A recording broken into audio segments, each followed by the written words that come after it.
ତ ଆପଣମାନେ ତ ଜାଣିଥିବେ ଯେ ଦୋଳ ପୂର୍ଣ୍ଣିମାରେ ରାଧାକୃଷ୍ଣ ଦୋଳରେ ବସି ଘର ଘର ବୁଲି ଭୋଗ ଖାଆନ୍ତି ବୋଲି। ତ ଆମର ମଧ୍ୟ ଏପଟେ ଦୋଳ ପୂର୍ଣ୍ଣିମାରେ ରାଧାକୃଷ୍ଣ ଦୋଳରେ ବସି ବାହାରି ସାରିଥିଲେ ଘର ଘର ବୁଲି ଭୋଗ ଖାଇବା ପାଇଁ।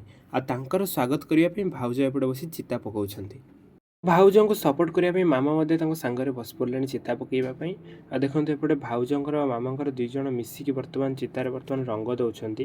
ଏଇନା ରଙ୍ଗ ଦେଲେ ହିଁ ଚିତାଟା ସୁନ୍ଦର ହିଁ ଦେଖାଯିବ। ତ ଦୁଇ ଜଣ ଯାକ ମିଶିକି ଚିତାକୁ ବହୁତ ବଢ଼ିଆ ଭାବରେ କଲର୍ ଦେଉଛନ୍ତି। ଆଉ ତାପରେ ଏପଟେ ଦେଖନ୍ତୁ ଆମର ଖୁସିର କେମିତି ଛୋଟ ଚେଷ୍ଟାଟେ ଚାଲିଛି ଯେ ସିଏ କେମିତି ଚିତାଟାକୁ ବହୁତ ସୁନ୍ଦର ତିଆରି କରିବ।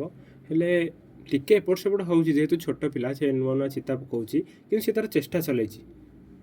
ଆଉ ଏପଟେ ବର୍ତ୍ତମାନ ଭାଉଜଙ୍କର ଆଉ ମାମାଙ୍କର ମିଶିକି ଚିତା ପୁରା କମ୍ପ୍ଲିଟ୍ କରିସାରିଲେଣି। ଦେଖନ୍ତୁ ବହୁତ ସୁନ୍ଦର ଦେଖାଯାଉଛି ଚିତା।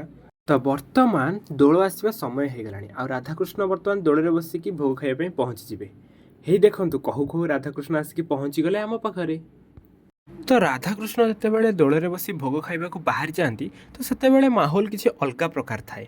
କାହିଁକିନା ଦାଣ୍ଡରେ ସମସ୍ତେ ଭୋଗ ଥାଳି ଧରିକି ବସି ପଡ଼ିଥାନ୍ତି ରାଧାକୃଷ୍ଣଙ୍କର ସ୍ୱାଗତ କରିବା ପାଇଁ।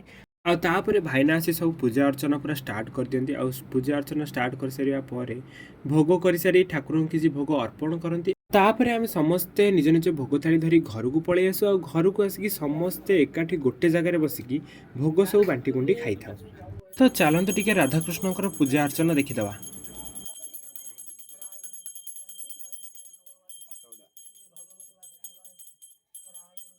ତ ଦୋଳ ଆସିବା ସମୟରେ ମୋର ଅବସ୍ଥା କିଛି ଏପରି ଥିଲା, ଭାଇନା ମୋ ମୁଣ୍ଡରେ ଅଭିର ମାରି ଦେଇଥିଲେ ଆଉ ସମସ୍ତଙ୍କ ମୁଣ୍ଡରେ ବି ଅଭିର ମରାଯାଇଥିଲା। ଆଉ ଏପଟେ ଦେଖନ୍ତୁ ରାଧାକୃଷ୍ଣ ଦୋଳରେ ବସି କେତେ ସୁନ୍ଦର ଦେଖାଯାଉଛନ୍ତି।